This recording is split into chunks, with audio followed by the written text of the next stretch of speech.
안녕하세요. 8월 22일 화요일 마이드라에 오신 여러분들을 환영하고 축복합니다.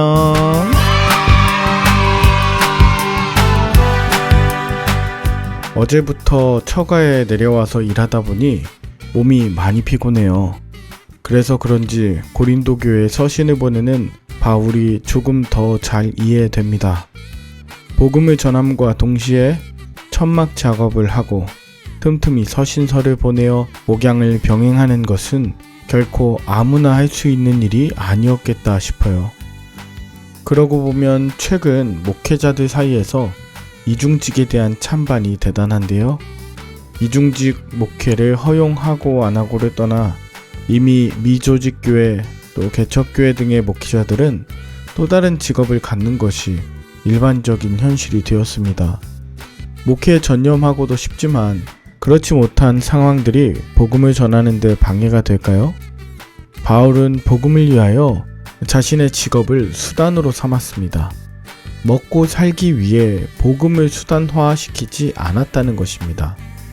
복음을 위하여 직업을 수단으로 삼고 매일매일의 삶이 복음을 전하기 위한 날이었던 것이죠. 저와 여러분들의 하루도 이렇게 복음을 전하기 위하여 최선을 다해 일하는 한날 되시길 바라며 오늘도 힘내십시오. 저도 힘낼게요.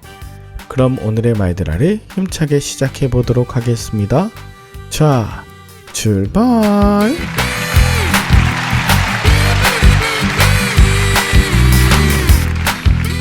오늘은 고린도전서 10장입니다. 바울은 출애굽 사건을 경험하고도 가나안에 들어가지 못했던 이스라엘에 대해 이야기합니다. 1절에 형제들아 나는 너희가 꼭 알기를 원한다. 조상들 즉 이스라엘 백성들이 구름 기둥과 홍해 가운데로 지나면서 2절 모세에게 속해 구름과 바다에서 다 세례를 받았다는 것입니다. 여러분, 세례는 구원의 시작이고 주의 백성으로 살겠다고 하는 일종의 기념식입니다. 이렇게 홍해를 건너면서 세례를 받은 이스라엘 백성들은 3절 다 같은 음식 즉 만나를 먹으며 4절 다 같은 음료 즉 반석에서의 생수를 마시며 하나님의 백성으로 광야길을 걸어갔다는 것이죠. 문제는 그렇게 애굽에서 나와 홍해를 건너 세례받고 신령한 것을 먹고 마신 그들이 5절 광야에서 멸망에 당했습니다. 애굽에서 구출 즉 구원받은 이스라엘이 하나님과 언약을 맺고 신실한 하나님의 백성으로 살겠노라 결단했지만 모두 멸망하였다. 바울은 이걸 말하고 있는 거예요. 왜요? 지금 고린도 교회 성도들 중에 세례를 받고 교인이 되고 성만찬에 참여하는 자는 이미 구원을 따놨다고 착각하는 자들이 있었기 때문입니다. 하나님의 통치하심 안에 거하기를 거절하면서도 구원은 이미 받았다 이렇게 생각하는 자들에게 바울은 강하게 경고하고 있어요. 바울은 이스라엘이 가나안에 들어가지 못한 원인에 대해서 조금 더 구체적으로 이야기하고 있는데요. 그것은 먼저 7절에 우상 숭배하는 일이었다라고 말합니다. 이스라엘 백성들은 출애굽기 32장에서 금송아지를 섬기고 그 가운데 앉아서 먹고 마시고 일어나 뛰놀다가 하루 만에 3,000명이 죽임을 당했습니다. 두 번째는 8절 음행하는 일이었습니다. 민수기 26장에 보면 이스라엘이 바알을 섬기다가 하루 만에 23,000명이 죽었습니다. 세 번째는 주를 시험하는 일이었습니다. 민수기 21장에 이스라엘은 주님을 시험하다가 불뱀 즉 독사에 물려 많은 사람이 죽었습니다. 네 번째는 원망입니다. 민수기 13장에 12지파를 대표한 정탐꾼들이 가나안 땅을 정탐하고 돌아왔을 때 이스라엘은 원망하다가 광야에서 다 죽을 것이라고 선고받게 되었죠. 그 전후에도 수없이 모세와 아론, 하나님을 원망하는 이스라엘은 땅이 갈라지고 불이 그들을 삼켜 죽었습니다. 바울은 이 모든 일이 기록되고 읽혀지는 것은 결국 그와 같은 일을 반복하지 말라는 본보기로 삼은 것이라 말하죠. 12절 그런즉 선줄로 생각하는 자는 넘어질까 조심하라는 것이에요. 구원 받았다고 하면서 우상 숭배하고 음행하고 시험하고 하나님을 원망하는 자들은 구원의 완성을 이루지 못하는 일이기 때문이었습니다.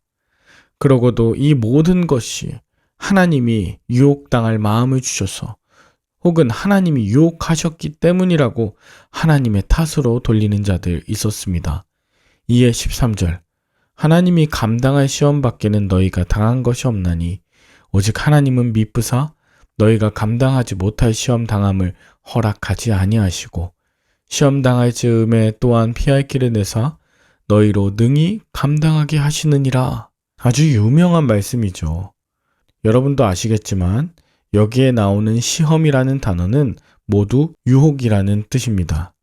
하나님은 누구도 유혹하지 않으세요. 이 유혹은 마귀가 주는 것이죠. 하나님은 사랑하는 성도들이 구원에서 끊어지지 않도록 우상이나 음행이나 시험이나 원망으로 사람들을 유혹하지 않으실 뿐 아니라 하나님은 구원받은 백성들이 구원에서 끊어지도록 유혹하지 않으실 뿐 아니라 오히려 이기도록 도와주시는 분이십니다. 자신이 악을 즐겨하고 유혹에 빠져 어려움이 생길 때 그것을 하나님 탓으로 돌리는 건 이스라엘의 모습이자 고린도 교회 성도들 자신의 모습이었죠. 이에 바울은 다시 한번 강력하게 권고합니다. 14절 그런즉 내 사랑하는 자들아 우상 숭배하는 일을 피하라. 지금 고린도 교회 성도들이 직접 우상의 신전에 가서 우상의 제물을 먹고 하나님을 겸하여 섬긴 것을 알 수 있어요. 바울은 우상의 신전에서 먹는 자를 귀신과 교제하는 자라고 경고하면서 우상 숭배와 신전에서 제물 먹는 거 피하라고 강력하게 권고합니다. 동시에 바울은 그런 고린도 교인들도 하나님의 사랑을 받은 자들이며 그리스도의 몸이기에 그들을 내 사랑하는 자들아 라고 부르는 것을 잊지 않았습니다. 떡과 잔으로 그리스도의 몸과 피를 나누며 모든 성도가 주 안에서 사랑받는 자임을 잊지 않는 바울입니다. 자, 이제 바울은 적극적으로 해야 하는 일에 대해서도 말하는데요. 집에서 먹는 고기에 대해서 먹을 수 있다. 또 불신자가 초대한 집에서도 그것을 먹어라. 누군가가 고기에 대해 이거 우상에게 바쳤던 제물 아니냐 하는 자 있으면 그의 약한 믿음을 위해 먹지 말라고 권합니다. 즉, 모든 일에 덕을 세우는 일과 다른 이의 유익을 위하여서는 적극적으로 행하라는 것이죠. 공동체를 건강하게 세우고 가족과 이웃의 구원을 위해 지혜롭게 분별하는 이런 모든 일들을 통해 결국 하나님께서 영광을 받으실 것입니다.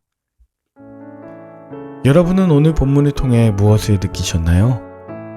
요즘 이 시대에도 고린도 교회 때처럼 모든 것이 가하다 하면서 개인의 자유를 강조하는 시대 아닙니까? 공동체나 타자를 위하는 행동들이 매우 어리석어 보일 수 있는 그런 시대 아니냐 이 말이에요. 여러분, 그러나 이렇게 자기를 중시하고 또 자기를 숭배하는 것이 결국 우상 숭배입니다. 자기 만족과 쾌락을 쫓는 것이 음행입니다. 자기 의로 충만한 것이 주를 시험하는 일입니다. 자신을 부풀리며 교만한 것이 원망입니다. 그런데 그런 이 시대가 우리를 절망하게 합니까? 아니죠. 공동체를 세우고 살리는 교회가 소망입니다. 십자가 위에서 자신의 몸을 찢으사 철저하게 다른 이를 살리신 그 예수 그리스도 말입니다. 하나님과 겸하여 섬길 수 없는 우상이라는 자기 애를 이 시간 회개하고 철저하게 예수 그리스도께서 걸어가신 길을 걷는 믿음의 공동체 식구들 다 되시기를 마음 다해 축복합니다. 함께 기도할까요? 하나님 아버지, 구원받은 이스라엘 백성들이 우상을 숭배하고 음행하고 하나님을 시험하고 원망하다가 구원에서 끊어진 것을 잊지 않게 하여 주옵소서. 구원받은 내가 마침내 그 구원의 완성까지 포기하지 않고 순종하게 하여 주옵소서. 더 나아가 나의 구원뿐 아니라 누군가를 구원하기 위하여 덕을 세우고 또 타인의 유익을 위하여 날마다 십자가의 길 걷는 것을 포기하지 않게 하여 주옵소서.